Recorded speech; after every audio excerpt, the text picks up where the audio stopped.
Alright, this video is going to be pretty lengthy, but it's going to be on single and compound inequalities. And what I'll do is I'll give you the notes as we go through the examples.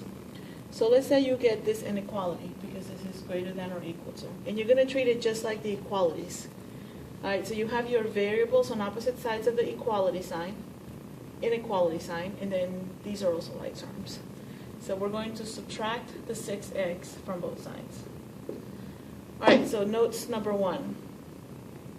When you add or subtract,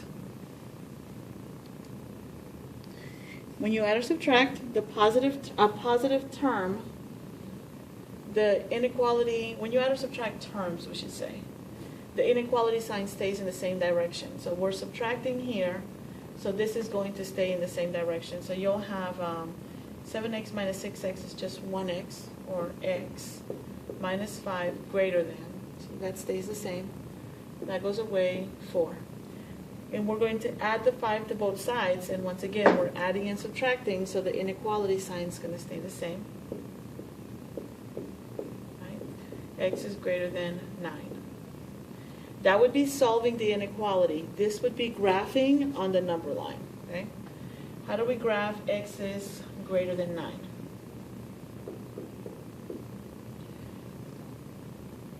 Right, 9 would be somewhere here. And next set of notes. There we go. Alright, so how do you know when you have an open circle? It's when you have a greater than or less than sign. And how do you know when you have a closed circle? When you have a greater than or equal to. So you need the equal bar sign in order to be closed. So this one doesn't have it, so it's an open circle. And you want all the x values that are greater than 9. So it would be going this way. And how do you write this in domain notation?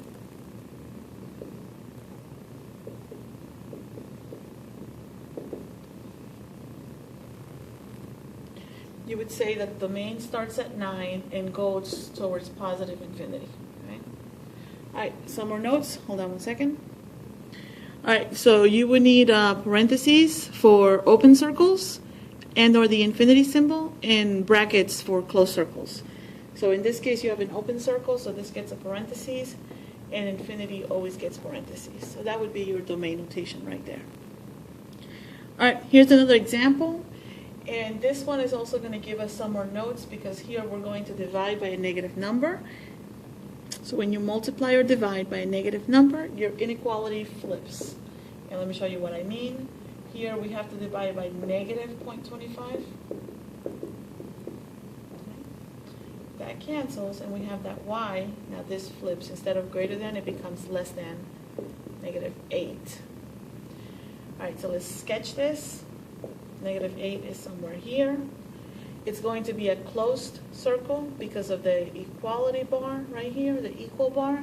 And what are some numbers that are less than negative 8? It would go this way. Right? And then domain notation, this goes from negative infinity and stops at negative 8.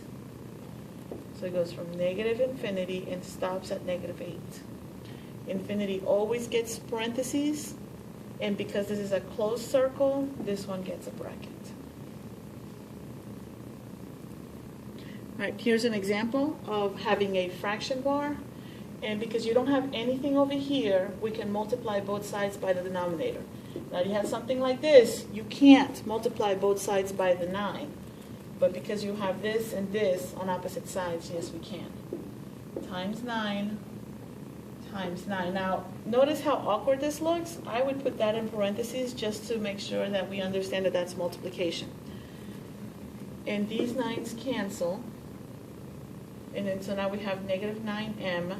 Now we multiplied by a positive number. And I'm not sure if I said this already, but when you multiply or divide by a positive number, okay, the inequality stays the same.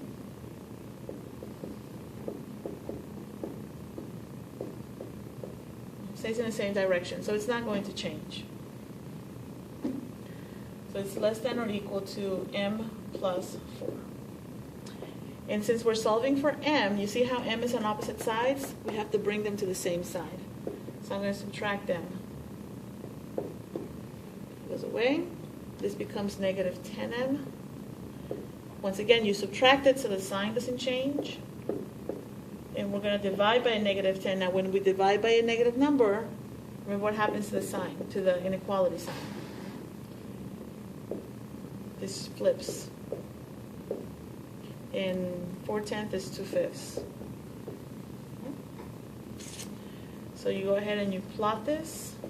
I'm not sure, negative 2/5 would be somewhere between 0 and -1. And it's a closed circle. You remember why? Because of that equal bar. And you want numbers that are greater than that number, so that would be in this direction. And domain notation would be something like this. It starts here and ends at positive infinity, right? So you go from negative 2/5 to positive infinity. It's a closed circle, so you get a bracket. It's infinity, so you get a parentheses. All right, we are on and compound inequalities, and this is what a compound inequality looks like. This is and because they present it to you combined. Now, one way of thinking about this is to think that this is one inequality and this is one inequality. Okay?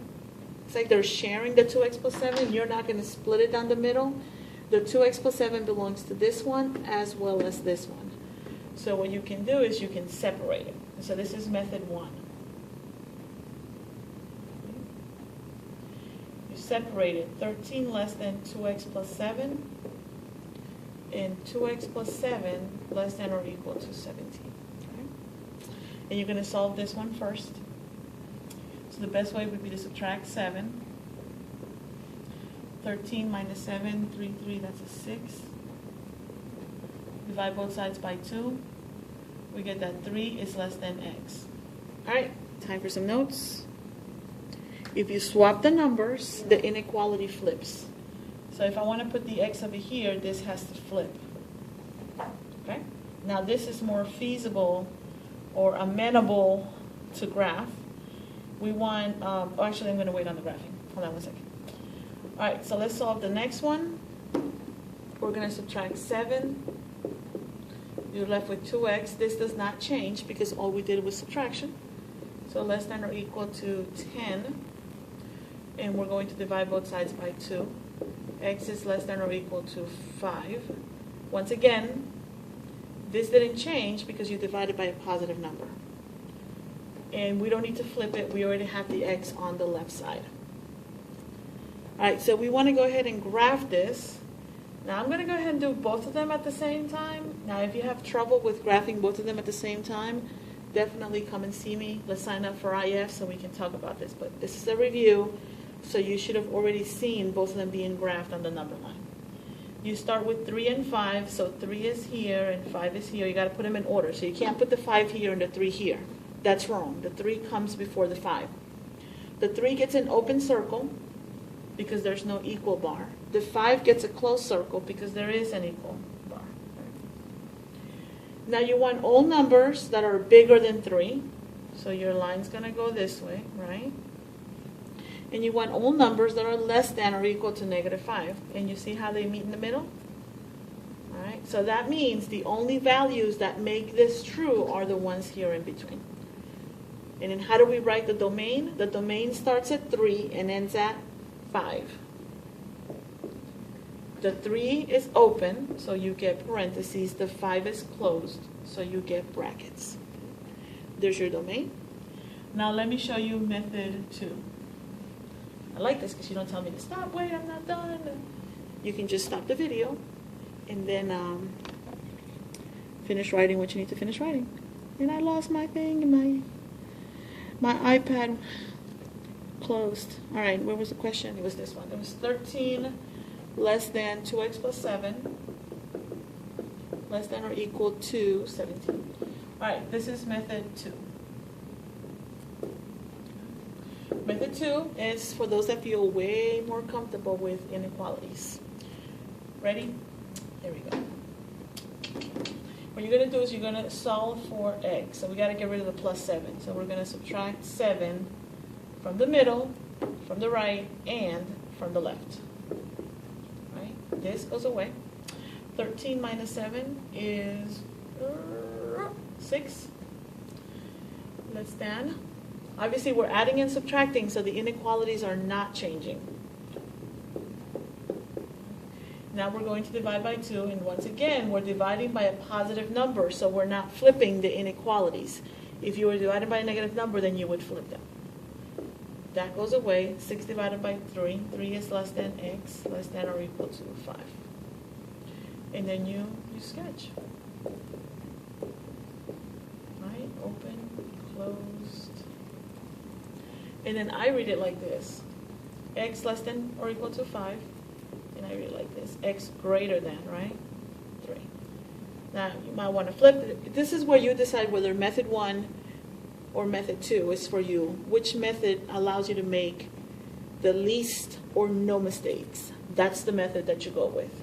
If this method is going to make you mess up reading this, then I would most definitely go with method 1. Even though it might be just a tad more steps, unless you're super comfortable with inequalities, this is not the method for you. Right? And of course, the domain notation is going to be the same. All right, we're going to work with OR inequalities. And let me just double check that I copied this right. Yep, I did.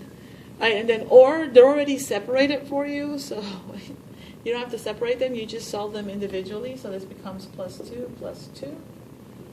Y is greater than negative 1. This becomes minus 4 minus 4. Y is less than or equal to negative 7. Go through. And negative 1, negative 7. Now pay attention. Remember what I said. You got to put them in order. Negative 7 is here. Negative 1 is here. And so the negative 1 is an open circle, and the negative 7 is a closed circle. Now you want all values of y that are less than negative 7. That goes this way. All right, towards negative infinity. And you want all the values of y that are greater than negative 1. All right, towards positive infinity. This is why it's OR. They don't meet. And then to write domain notation. Right, so you go from negative infinity and you stop at negative 7. Infinity always gets parentheses. This is closed, so you get a bracket. And you start at negative 1 and you go to positive infinity. Now you can put a little plus sign there if you want to. And it's open, so it's parentheses, and it's infinity, so it's parentheses. And there you go. All right, in the same place that you found this video, you have your homework practice. This is what should be posted on the website, and the link should be there, and I believe the key is also posted already. So go ahead and practice, and come and see me for IF if you're not able to get those answers, okay?